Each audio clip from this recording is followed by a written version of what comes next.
دیکھو داعی کا اجر اللہ نے اپنے ذمے لیا ہے. نوح علیہ السلام نے اپنی قوم سے کہا ما اسألکم علیہ من اجر، میں تم سے اجر کا مطالبہ نہیں کرتا. سوال پیدا ہوتا ہے پھر کیا، ان اجری الا علی اللہ، میرا اجر کس کے ذمے ہے؟ اللہ کے. داعی کو اللہ بہت دیتا ہے. یہ رزق ایسی چیز ہے استغنا کے ساتھ جب آتا ہے نا تو چھپڑ پھاڑ کے آتا ہے. یہ آدمی بھاگتا ہے رزق سے اور رزق اس کے پیچھے بھاگتا ہے. وہ نبی صلی اللہ علیہ وسلم نے فرمایا جس نے آخرت کو اپنا اصل ہدف بنایا نا تو اتتہ الدنیا وہی راغمہ، دنیا بھی ملتی ہے لیکن ناک رگڑتے ہوئے ملتی ہے، ذلیل ہو کے ناک رگڑ رہی ہوتی ہے، کہتی قبول کر لے ہمیں، لیکن ایسے ملتی ہے دنیا. اور ہم نے تو علماء کی زندگی میں دیکھا ہے جنہوں نے رزق کو لات ماری نا کہ دین کو اصل ہدف بنایا، رزق ایسا بھاگ رہا ہے ان کے کہ وہ حیران ہے کہ یہ ہو کیا رہا ہے ہمارے ساتھ. ایسا رزق بھاگتا ہے اس کے پیچھے، اور یہ ہر داعی کے ساتھ ہوتا ہے. تو اس میں کاروبار کو الگ رکھو بالکل، سمجھ رہے ہو؟ میں یہ نہیں کہہ رہا کاروبار مت کرو، یہ تو بیوقوفی حماقت ہے، بھیکاری بن جاؤ گے، ہر وقت منہ سے دالیں ٹپکتے رہیں گی، یار ادھر سے کوئی جیب میں ہاتھ ڈالے شاید کوئی ہدیہ ودیہ نکال رہا ہو، ٹھیک ہے نا، یہ حالت ہو جاتی ہے انسان کی. تو استغنا کے ساتھ نبی صلی اللہ علیہ وسلم نے فرمایا کہ ایماندار تاجر قیامت کے دن پیغمبروں کے ساتھ ہوگا. میں تو تاجروں کو ایسا موٹیویٹ کرتا ہوں، میں کہتا ہوں تمہاری آمدن کتنی ہے؟ وہ کہتے ہیں 3 کروڑ. میں کہتا ہوں 3 کروڑ میں تو کیا ہے 3 کروڑ کی آمدن؟ میں تو ایسے موٹیویٹ کرتا ہوں. لوگ کہتے ہیں آپ مولوی ہو کیا میں کہہ رہے ہو؟ مولانا تو کہتے ہیں 3 کروڑ ہو بھائی کیا کر رہا ہے، سارا کیا پیسوں میں ہی لگایا رہے گا. میں کہتا ہوں 3 کروڑ کو 6 کروڑ بنا بھائی تو. وہ کہتے ہیں کس قسم کی باتیں کر رہا ہوں؟ میں کہتا ہوں بھائی مسلمان کے مضبوط ہونے سے اسلام مضبوط ہوگا. مسلمان کو تو صحابہ کرام جو مالدار تھے وہ آپ کا کیا خیال ہے چھوٹے موٹے مالدار تھے؟ جامعۃ الرشید نے ایک تحقیق کی ہے کہ صحابہ میں جو مالدار تھے ان کے اثاثے کتنے تھے؟ 5 ارب روپے اس زمانے کے حساب سے. ان کے پاس جو چاندیاں تھیں نا جن کی مالیت 5 ارب روپے کی بنتی ہے. حضرت عثمان جو 500 گھوڑے اللہ کی راہ میں دے رہے ہیں، گھوڑا لینڈ کروزر تھا اس زمانے میں، اس کا مطلب 500 گھوڑے تو اللہ کی راہ میں دیے، باقی تجارت تو ان کی چل رہی تھی ویسے ہی. اتنے مالدار لوگ، اس کا اسلام کو فائدہ ہوا کہ نہیں ہوا؟ تو اسلام تو تجارت سکھاتا ہے، اس لیے کہ تجارت میں پیسہ بہت ہے. اللہ نے پیسے کو اپنا فضل کہا ہے کہ جمعے کی نماز جب ہو جائے تو وابتغوا من فضل اللہ، پھر اللہ کے فضل کو تلاش کرو. جاؤ سمندر کو مسخر کیا لتبتغوا من فضلہ، تاکہ تم اللہ کے فضل کو تلاش کرو، سمندر میں روزی تلاش کرو، کنٹینر آئے تمہارے، ایکسپورٹ ہو امپورٹ ہو. یہ جو سمندر میں اللہ کہتا ہے نا کہ میں نے مال رکھا ہے، رزق رکھا ہے، اس سے مراد ہے بزنس، کیونکہ سمندری تجارت سے انویسٹمنٹ سمندری تجارت میں کم ہوتی ہے، ارننگ زیادہ ہوتی ہے. تو اللہ کہہ رہے ہیں میں نے سمندر کو مسخر کیا، تمہارے فرما بردار بنا دیا، تاکہ وسخر وہ کیا ہے وَلَهُ الْجَوَارِ الْمُنْشَآتُ فِي الْبَحْرِ كَالْأَعْلَامِ، پہاڑوں جیسے جہاز سمندر میں چلیں گے. کیوں؟ رزق تلاش کرنے کے لیے. تو یہ رزق کیسے تلاش ہو رہا ہے؟ کنٹینر میں مال جائے گا بھی اور کنٹینر میں مال آئے گا بھی.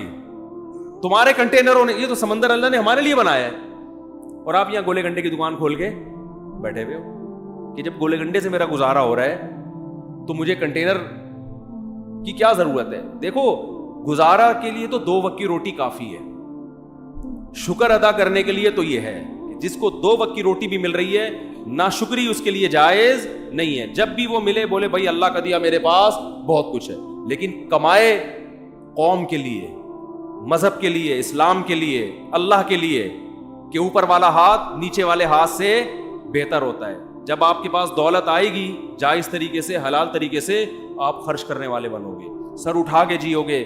اللہ کو مخلوق کے سامنے غلامی پسند نہیں ہے کہ ابھی اس سے ادھار مانگ رہا ہے، کبھی اس سے ادھار مانگ رہا ہے، پیسے ہی نہیں ہے. ہمارے حضرت فرمایا کرتے تھے نا، ایک مولانا صاحب سے میں نے پوچھا آپ شادی کیوں نہیں کرتے؟ حضرت ان کی نقل اتارتے تھے. حضرت فرماتے ہیں آپ اتنے بڑے ہو گئے آپ شادی نہیں کر رہے، مسئلہ کیا ہے آپ کے ساتھ؟ تو حضرت ان کی نقل اتارتے تھے کہ جب ان سے پوچھا جاتا کہ شادی کیوں نہیں کر رہے، کہتے پیسے ہی نہیں ہے. یعنی ایسا وہ حضرت کے شاگرد تھے تو کوئی حرج نہیں تھا حضرت کے لیے ان کا مذاق اڑانا. تو حضرت کو بڑا غصہ آیا کہ ایسا اسٹائل کیوں بنا رہے ہو، پیسے ہی نہیں ہے. یعنی یہ ناشکری والا اسٹائل ہے نا، یہ کیا کریں پیسے ہی نہیں ہے. تو حضرت کو بہت غصہ آتا تھا ان کے اوپر، نہیں یہ اسٹائل کیوں ہے؟ اسٹائل یہ ہونا چاہیے بھائی اللہ کا دیا بہت کچھ ہے. سوال میں جب اتنا کچھ ہے تو شادی کیوں نہیں کر رہے؟ بولے بھائی وہ اگلا مہر بہت زیادہ مانگ رہا ہے. آج کل لڑکیوں کے خرچے بہت ہیں, تو اللہ کا دیا تو بہت کچھ ہے, لیکن ان کمبختوں کی ہوس کو لگام کون دے؟ یوں کر لو, اللہ پہ نہیں, پیسے ہی نہیں ہے کا مطلب اللہ نے مجھے دیا ہی نہیں ہے. تو بولو پیسہ بہت ہے بھائی, اللہ کا دیا بہت کچھ ہے, حالانکہ کچھ بھی نہ ہو پھر بھی بولو بہت کچھ ہے, اس لیے کہ واقعی بہت کچھ ہے. جہاں آپ کو 2 وقت کی روٹی مل رہی ہے نا, آنکھوں میں بینائی ہے, سننے کی سماعت ہے, بہت کچھ اللہ نے آپ کو دے دیا ہے, اب رونے دھونے کی اجازت نہیں ہے. تو اب آپ کماؤ, زیادہ کماؤ, قوم کے لیے کماؤ. آپ مدرسوں میں خرچ کرو گے, بیوہ عورتوں پہ خرچ کرو گے, یتیموں کی, ایک یتیم کی کفالت, نبی نے کیا فرمایا کہ جس نے یتیم کی کفالت کی جنت میں میرے ساتھ ایسے ہوگا. ذهب اہل الدثور بالاجور, صحابہ نبی کے پاس آئے, یا رسول اللہ مالدار لوگ تو اجر میں بڑھ گئے, جتنی نمازیں ہم پڑھتے ہیں وہ بھی پڑھتے ہیں, لیکن صدقات و خیرات تو وہ ہم سے زیادہ کر رہے ہیں. اب غریب آدمی احساس کمتری میں جاتا ہے, تو وہ یہ سوچ کے شکر ادا کرے کہ اللہ نے آپ کو دولت نہ دے کے بہت سے فتنوں سے بچا لیا, کیونکہ دولت آنے کے بعد اجر میں آگے کم بڑھنے لوگ, نیکیوں میں کم بڑھتے ہیں, گناہوں میں بڑھنے والے زیادہ ہیں. تو اللہ نے آپ کو اس آزمائش سے بچا لیا, آپ کا حساب بھی ہلکا پھلکا, قیامت پہ اللہ پیسوں کا حساب مانگے گا, آپ بولو گے جیب نکال کے دو گے, اللہ میاں بولو گے پیسے ہی نہیں ہے, کس چیز کا حساب لے رہے ہیں. اللہ صبح ایک انڈا بمشکل کھا لیا کرتے تھے, وہ بھی بیگم کی صلواتیں سن کے, تو وہ ویسے ہی گناہ اس کے غریب کے معاف ہو چکے ہوں گے. بیگم نے اتنی سنائی ہوگی, اس کا سر گنجا کر دیا ہوگا, کمبخت جب دھیلا نہیں ہے تو مجھ سے شادی کیوں کی تھی. تو وہ غریب تو ویسے ہی لپٹایا کہاں جائے گا, جنت میں. تو مالدار کی آزمائش زیادہ ہے. تو جو آزمائش اللہ کی طرف سے ہو وہ تو ٹھیک ہے, اپنی حماقتوں سے جو آزمائش ہوتی ہے پھر وہ صحیح نہیں ہوتی. تو آپ اپنی حماقتوں سے اگر غریب بنے ہوئے ہو تو یہ اللہ کی طرف سے آزمائش نہیں ہے, بلکہ یہ کس کی طرف سے ہے, یہ آپ کی اپنی حماقت ہے. تو اپنے طرف سے تو کوشش کرنی چاہیے. خیر بات کو جلدی سے سمیٹ کے ختم کرتا ہوں. تو اللہ نے کیا فرمایا کہ تم اکیلے میں غور کرو, تمہارے ساتھی محمد صلی اللہ علیہ وسلم کے دل میں نہ تو لالچ ہے اور نہ ان کو جنون ہے, یہ ان کے برحق ہونے کی علامت ہے. قوم سے ٹکر لے رہے ہیں, مارے کھا رہے ہیں, پتھر سر سے خون نکلتا ہے تو جوتوں میں جمع ہو جاتا ہے, رشتہ دار سب الگ ہو گئے, چچا کہہ رہے ہیں کہ مجھ پہ اتنا بوجھ مت ڈالو کہ میں برداشت نہ کر سکوں. تو یہ بہت بڑی دلیل ہے آپ صلی اللہ علیہ وسلم کے برحق ہونے کی. تو قرآن کہہ رہے ہیں ام تسألوہم اجرن, اے نبی کیا آپ نے ان سے پیسے مانگے ہیں کہ جو مجھ پر ایمان لائے گا تو مجھے زکاتیں لا کے دیا کرے, مجھے ہدیے لا کے دیا کرے, مجھے اتنے پیسے ہر مہینے دیا کرے, اور جس کی وجہ سے یہ بوجھل ہو گئے ہوں؟ ایسا بھی نہیں ہے. حتیٰ کہ دیکھو ابو طلحہ انصاری رضی اللہ تعالیٰ عنہ آئے نبی کے پاس, بس یہ واقعہ سنا کے بیان ختم کرتا ہوں, کہ یا رسول اللہ, قرآن میں اللہ نے آیتیں نازل کر دی, لن تنالوا البر حتی تنفقوا مما تحبون, کہ تم نیکی کی حقیقت تک اس وقت تک نہیں پہنچ سکتے جب تک محبوب چیز اللہ کی راہ میں صدقہ نہ کرو. یعنی اگر نیکی تو کم چیز بھی صدقہ کرنے سے ہوگی, لیکن اگر نیکی کی حقیقت اور تہ تک پہنچنا چاہتے ہو تو ایسی چیز صدقہ کرو جس سے تمہارا دل اٹکا ہوا ہے. محبوب چیز نکالو اللہ کی راہ میں, قربانی دو. دیکھو جس کو دنیا میں جب ایک دوسرے سے محبت ہوتی ہے نا تو لوگ آپ سے آپ کی پسندیدہ چیز مانگ لیتے ہیں. سیٹنگ میں تو یہ بہت ہوتا ہے, لڑکے بتاتے ہیں میری اپنی کوئی سیٹنگ نہیں ہے الحمدللہ, کہ سیٹنگ میں یہ بہت ہوتا ہے کہ وہ محبوبہ نے یہ مانگ لیا, اپنی کوئی خاص چیز مانگ لی کہ بھئی یہ گھڑی ہے یا یہ موبائل ہے, آپ آزمائش میں آ گئے. اب آپ کو محبت تھی, آپ نے کہا کوئی بات نہیں, یہ آئی فون تمہارا ہو. وہ جوش میں آ جاتی ہے, بھائی یہ ہے محبت. یہ دنیا میں ہوتا ہے, انسان آزماتا ہے. اور یاد رکھو یہ ہمارے ہاں بہت بڑی اللہ کی نعمت ہے کہ اب بھی عورت پہ خرچ کرنے کا جذبہ ہے, پٹانے کے لیے بھی. گوروں میں یہ بھی ختم, گوروں میں عورت کا یہ حق بھی ختم ہو گیا کہ انگریز عورت کو پٹانے کے لیے اس پہ خرچ نہیں کرتا, دونوں ایک دوسرے کو اپنے خرچے پہ پٹا رہے ہوتے ہیں. یعنی گرل فرینڈ بھی بوائے فرینڈ کا خرچہ اٹھا رہی ہوتی ہے آدھا آدھا. کمبخت کی سیٹنگ چل رہی ہے گرل فرینڈ سے, برگر بھی وہ اپنے خرچے پہ کھائے گی بیٹھ کے. یہ عورت کا حال ہو گیا ان ملکوں میں. یعنی نہیں آ رہی سمجھ میں میرا خیال ہے, یہ تو یہاں ہے کہ برگر اپنے خرچے پہ, پیزا اپنے خرچے پہ, اور ایزی لوڈ اپنے خرچے پہ, پھر کہیں جا کے وہ 8-10 پہ یہ خرچہ ہوگا تو ایک آدھ پٹ پٹا کے آئے گی آپ کے پاس. وہاں انگریز خرچہ نہیں کرتا گرل فرینڈ پہ, کیونکہ وہ بھائی تو جیسے میری ضرورت گرل فرینڈ ہے تو تمہاری ضرورت بوائے فرینڈ ہے, تو تم اپنے پیسوں سے برگر کھاؤ, میں اپنے پیسوں سے برگر کھاؤں گا. اتنے مزے گوروں کے ہیں, اور نقصان کس کا ہو رہا ہے؟ عورت کا. تو عورت کے حقوق یہاں جتنے ہیں نا وہاں نہیں. گرل فرینڈ حرام ہے, ناجائز ہے, کہیں شروع نہ کر دیں. ایک مثال دے رہا ہوں میں. تو کیا بات کر رہا تھا میں, جلدی سے بات کو سمیٹ کے ختم کروں میں. کون سا بات؟ ہاں, تو محبوب ترین چیز اللہ کی راہ میں صدقہ کیا جائے. قرآن نے کہا نیکی کی تہ تک تم اس وقت پہنچو.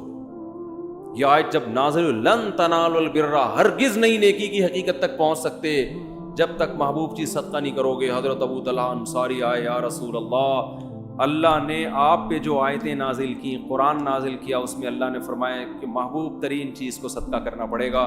تو میں نے اپنے دائیں بائیں غور کیا, میرے پاس محبوب ترین مال کون سا ہے؟ تو میرے 2 باغ ہیں جو مجھے بہت ہی محبوب ہیں. پراپرٹی ہے نا, ایک تو باغ ویسے ہی اچھا لگتا ہے, دوسرا وہ ارننگ کا اس زمانے میں اس سے بہتر ذریعہ تھا نہیں, تو یہ تو میری ارننگ کا ذریعہ ہے, یہ مجھے بہت محبوب ہے. تو آپ کو اختیار ہے, آپ جہاں چاہیں صدقہ کر دیں. میں ہوتا تو شاید میرے دل میں لالچ آتی کہ بھائی میں بھی آخر انسان ہوں, ہے بھائی میرے بیان سن کے تمہیں صدقے کی توفیق ملی ہے, اور میرے بچے بھی ماشاءاللہ ہول سیل کے حساب سے ہیں. میرے ذہن میں تو وسوسہ آ جاتا. اب ایسا نہ ہو کہ آپ لوگ صدقہ کرنا میرے اوپر شروع کر دیں. میرے ذریعہ آمدن اچھا خاصا ہے, ٹھیک ٹھاک ہے, الحمدللہ بزنس ہے میرا, اور آج سے نہیں ہے 15 سال سے ہے. باقی میں کسی کو بتاتا نہیں کون سا بزنس ہے, یہ ہوائی بزنس ہی پراپر بزنس ہے سمجھے. تو بتاتا کیوں نہیں, اس لیے کہ یہ ممبر, یہ جگہ نہیں ہے. کبھی چھاؤں میں آئیں تو بات کریں گے. پھر وہ لیکن اب بتاؤں گا تو بولیں گے چورن بیچ رہا ہے اپنا, تو میں نہیں بتاؤں گا, میں نہیں بتاؤں گا, صحیح ہے نا. تو یہ ضمناً میں نے اس لیے بتا دیا کہ آپ کہیں گے یہ کیا ہو رہا ہے یہ. تو کیا کہہ رہا تھا یار, ایک تو کھوپڑی بہت عجیب سی ہوگی. ہاں, حضرت ابو طلحہ انصاری آئے, تو میں اگر ہوتا تو میرے دل میں لالچ آتی کہ یار میرا بیان سن کے آپ کی سخاوت جوش میں آئی ہے, تو کس کو دے دو, مجھے دے دو. اور یہ تو زکوٰۃ بھی نہیں ہے نا جو سید پہ حرام ہو, تو یہ تو آپ پہ صلی اللہ علیہ وسلم پہ حرام بھی نہیں تھا.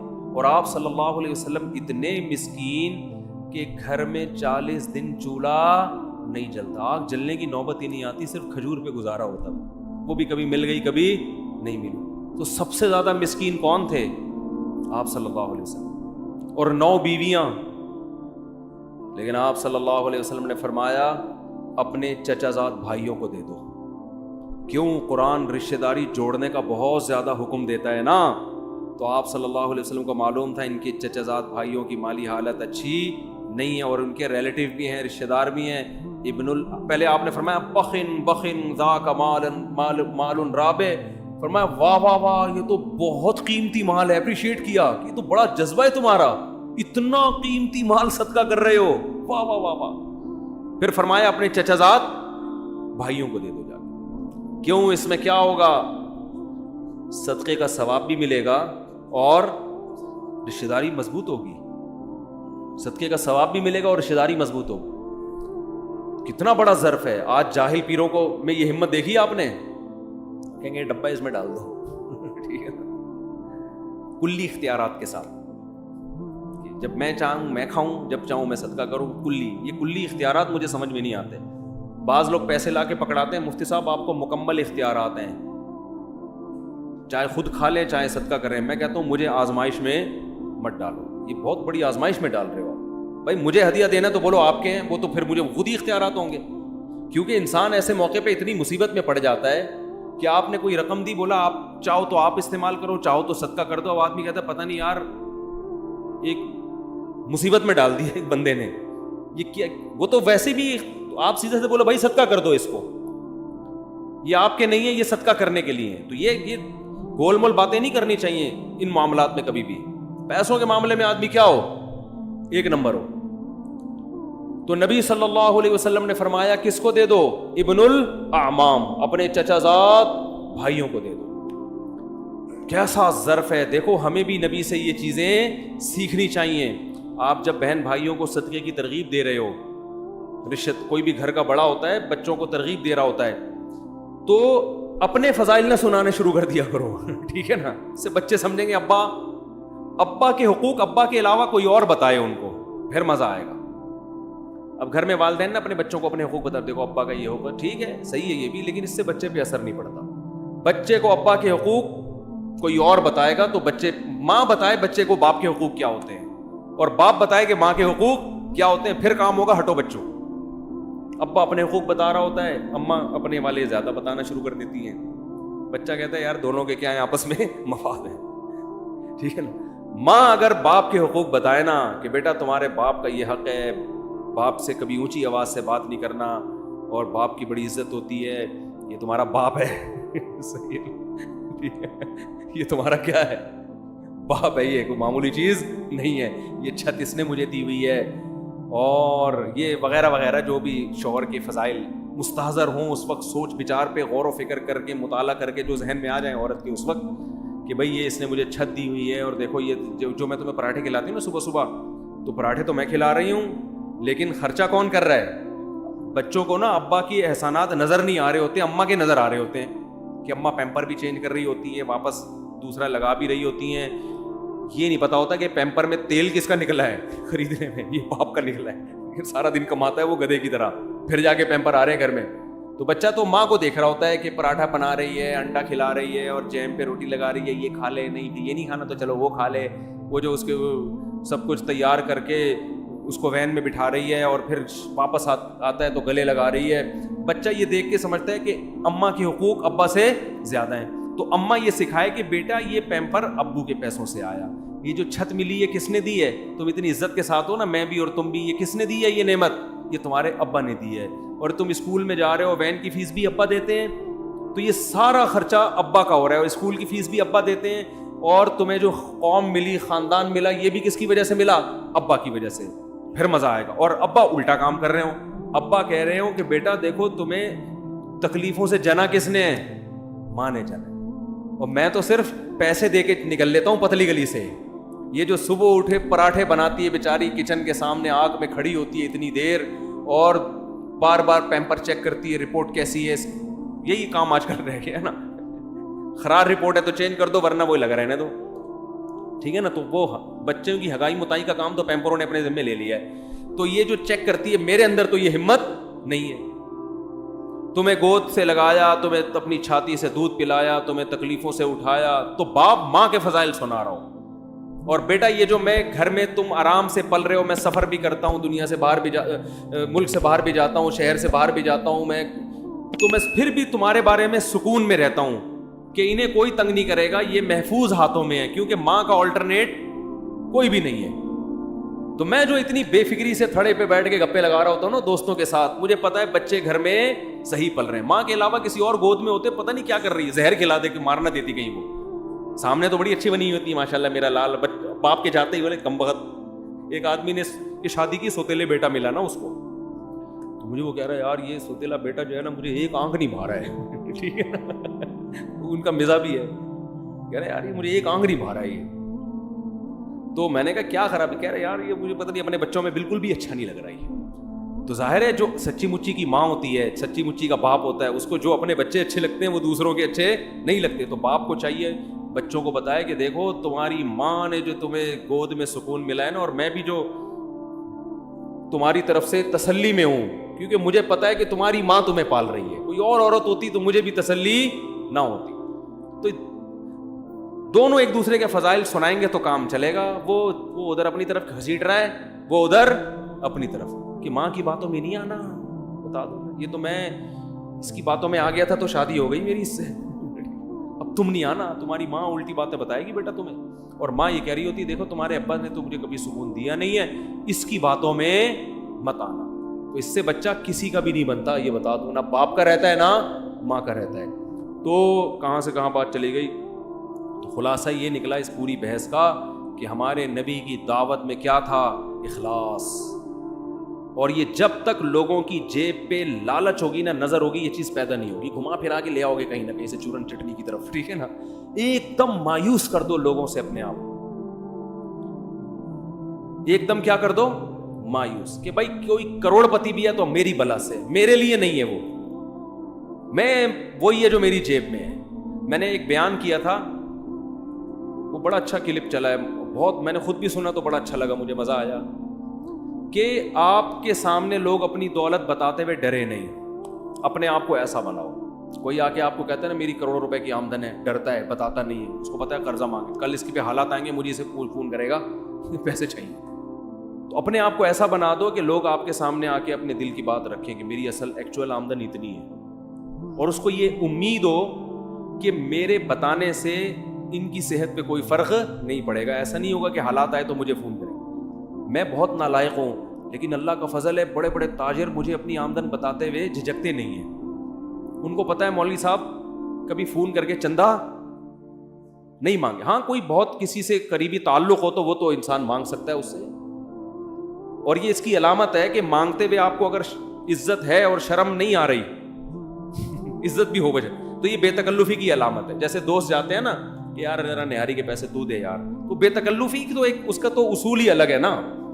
کسی سے اتنی گہری دوستی ہو، بے تکلفی ہو، اس سے مانگنے میں تو کوئی حرج نہیں ہے، کیونکہ وہ بھی مانگ لے گا آپ سے، آپ بھی مانگ لو گے اس سے، یا ویسے ہی اس سے تعلق اتنا ہے، اور آپ کو بھی پتہ ہے منع بھی کر دے گا. تو وہ تو ریلیٹیو اپنے خاص ہوتے ہیں، وہ انسان کو پتہ چل جاتا ہے. لیکن نارمل ایسا نہیں ہونا چاہیے. کوئی بھی آ کے جتنی بھی آمدن ہے بھائی آپ کی بلا سے، اپنے آپ کو ایسا بناؤ اس سے رزق تھوڑا دیر سے ملے گا لیکن ملے گا چھپڑ پھاڑ کے. اور جو لالچ ہے نا ادھر سے نکال لوں، ادھر سے لے لوں، ادھر سے لے لوں، اس سے فوری طور پہ تو کچھ مل جاتا ہے لیکن ہمیشہ کے لیے انسان محروم ہو جاتا ہے. لوگ سمجھ جاتے ہیں کہ یہ لالچی آدمی ہے، اس سے چھپاؤ، بھاگو، پھر قرضہ مانگو، فون نہیں اٹھاؤ اس کا. سمجھتے ہو کہ نہیں سمجھتے؟